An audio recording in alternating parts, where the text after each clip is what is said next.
दोस्तों, big boss season 17 के live feed में घर के अंदर कुछ समय पहले मनारा चोपड़ा ने साफ तौर पर कह दिया है कि अब वो किसी भी सूरत में मुनावर के पास जाकर वापस माफ़ी नहीं मांगने वाली है। उसने मुनावर से बात करने की कोशिश की, लेकिन मुनावर चाहता ही नहीं है कि मैं उससे बात करूं। उसको बात करने में कोई इंटरेस्ट ही नहीं है और यही वजह है कि मनारा ने इतनी बड़ी बात कह दी और कहा कि अब मैं नहीं मांगने वाली बार बार माफ़ी।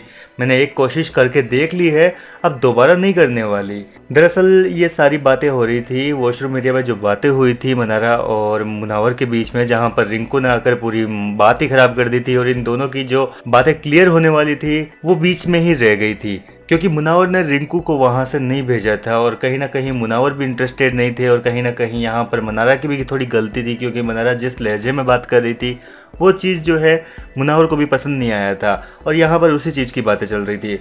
इस दौरान दोस्तों विकी ने कहा कि देखो, ये एक ऐसा जोन होता है जहाँ पर हर इंसान चला जाता है, फंस जाता है। वो वहाँ से निकलना तो चाहता है लेकिन चाहकर भी निकल नहीं पाता है। मेरे साथ भी ऐसा हुआ था, लेकिन मैं क्या है, घर के हर एक कंटेस्टेंट से बात करता हूँ, अपने दिल की जो बातें होती है उनसे शेयर करता हूँ ताकि मेरा मन जो है वो हल्का हो जाए। और मुनावर जो है वो ऐसा करना नहीं चाहता है। मुनावर हम में से किसी से बात ही नहीं करना चाहता।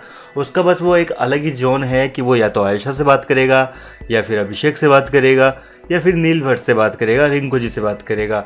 इन चारों के दायरे में वो सीमित होकर रह चुका है और वो किसी से बात करके खुलना नहीं चाहता है। उसके मन में क्या चल रहा है वो बता नहीं रहा है। खैर दोस्तों, यहाँ पर ये सारी बातें सुनने के बाद मनारा ने बस इतना कहा कि देखो यार, मैं तो बहुत कोशिश कर चुकी हूँ मुनावर से बात करने की, अब मैं नहीं बोलने वाली उससे और मुझे उससे माफ़ी वाफ़ी नहीं मांगनी है। मैं अब नहीं झुकने वाली भाई, मेरा हो चुका है बस।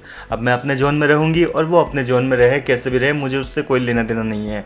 कुल मिलाकर दोस्तों, अब जो है मनारा और मुनावर की जो दोस्ती की थोड़ी बहुत उम्मीद फैंस कर रहे थे, अब वो उम्मीद कहीं ना कहीं फैंस की टूट चुकी है।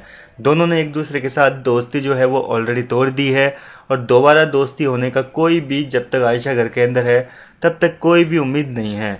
आपका क्या है कहना इस पर? अपनी राय हमें कमेंट करके बताएं। लेटेस्ट अपडेट्स के लिए हमारे साथ बने रहिए।